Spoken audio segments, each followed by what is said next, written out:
talk about the FMCG sector, the markets as a whole, with Jitendra Sriram, who is the Senior Fund Manager at Baroda BNP Paribas Mutual Fund.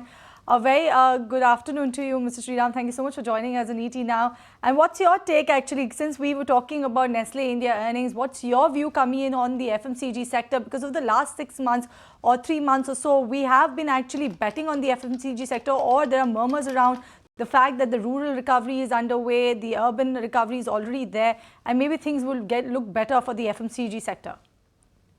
I think it should happen because the monsoons have been fairly normal. So you would expect that at least the rural demand should start picking up. But obviously, 2Q was too short a duration to gauge that impact as well. I think the real story will come through more probably with the third Q, the festive season, and all that. And that's where one would need to take a view on the FMCG sector. Parallelly, I think also we are also seeing some effects of the softness in raw material prices, which is starting to flow through as well. So those should aid going forward. But obviously, the second quarter performance obviously has been a little bit more muted. Okay, and overall markets, what is your view currently? Because yes, earnings are expected to be muted this quarter and valuations are expensive, but then we have been correcting for the past 1 month now. How much more of a correction are you expecting in overall markets? Yeah, I think a large part of the correction may be done and dusted, but that doesn't take away the fact that we may still continue to consolidate in a very narrow band or something of that kind. Reason being, there's a lot of large paper supply now on the anvil in the next one odd month. So you could see that money rotates more out of secondary markets into primary markets. So to that extent, that will be a overhang for the markets. The second aspect is obviously the China stimulus and its impact, and people are adopting a wait and watch attitude on that because this is probably one of the more stronger measures undertaken by China. It's almost 6% of their GDP. So I wouldn't, write it off completely, or the fact that it is something that is done and dusted. So as the effects of it play out, and if people start seeing more realistic impacts of it flowing through into the economy, you could have a relatively, that kind of a slight positioning shuffle towards China exposures there. And when it comes to the auto space, a month back, auto was the poster boy of the market. It was one of the top sectoral gainers. And right now we are seeing sell-off, massive sell-off when it comes to auto stocks, especially in the month of October, because of talks like festive season sales are not as per the mark or as per the analyst expectations. How are you assessing the auto sector, auto space currently? Yeah, so results that are coming out are clearly the rearview mirror in a sense that it is more reflective of the second quarter thing, which also had the Shraddh season and all that. So to that extent, I wouldn't extrapolate the second quarter numbers onto what can happen. But it is a fact that a little bit of inventory is there in the system, which, the point is it needs to get absorbed during the festive demand when it comes in. Most automakers typically tend to stock up during August, September into the trade so that the products are readily available when the festive demand comes back. So I think in the next 2-3 weeks will be very critical from an auto sector to monitor how things shape up going forward. I wouldn't take a very presumptive call at this point of time, but it is something that one needs to monitor. So I would say that it is something of a what you mentioned, that there is a little bit of a knockdown effect on autos. I think one needs to keep it on the radar, but it could still shape up much better than what people are expecting.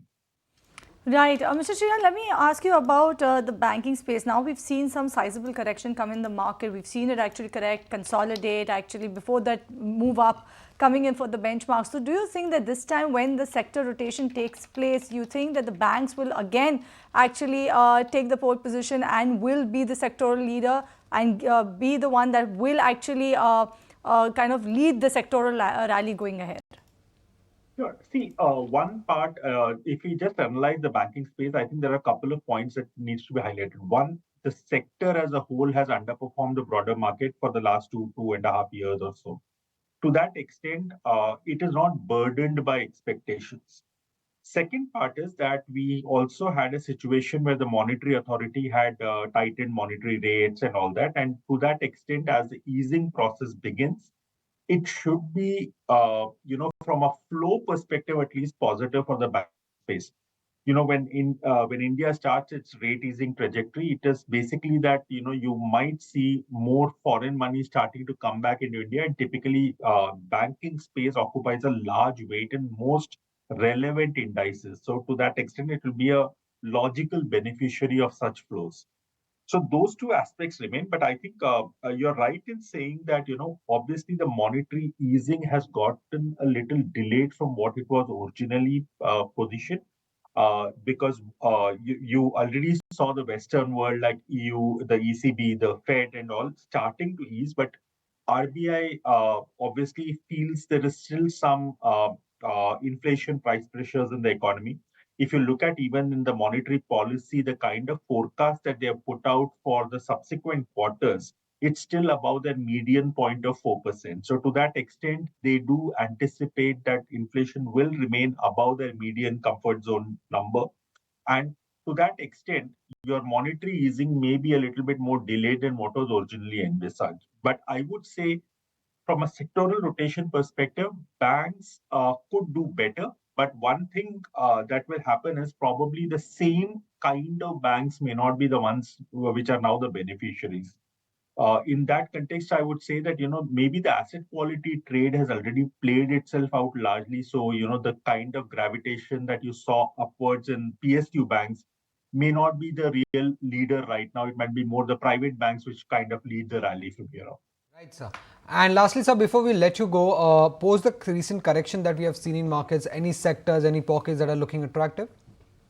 So I would say the utility space is something that definitely looks promising, because the kind of energy demand that's coming in our economy and the kind of reactive steps that the utility sector is taking is definitely positive. That is something that looks fairly interesting, and I think even pockets of industrials are looking fairly interesting, because see, government was a little slow in the first half because of all the election dynamics, etc., code of conduct, and all these things. There is a certain amount of pent-up capital spending which is due now in the next 2 quarters, which is the October to March period, the second half of this year. If that starts flowing through, you might actually see a perk up in order bookings also in terms of executions coming through for the industrial space. Right, point taken. Thank you so much, Mr. Sriram, for joining us on ET Now to give your take on the markets actually and where you see the leadership lie ahead. Thank you so much for joining us on the show. With that, viewers, there comes a time when your heart calls for you to arise. Plant your feet solid into the ground. Decide your own limits. And then break right through them. Become something more. It's my time to rise.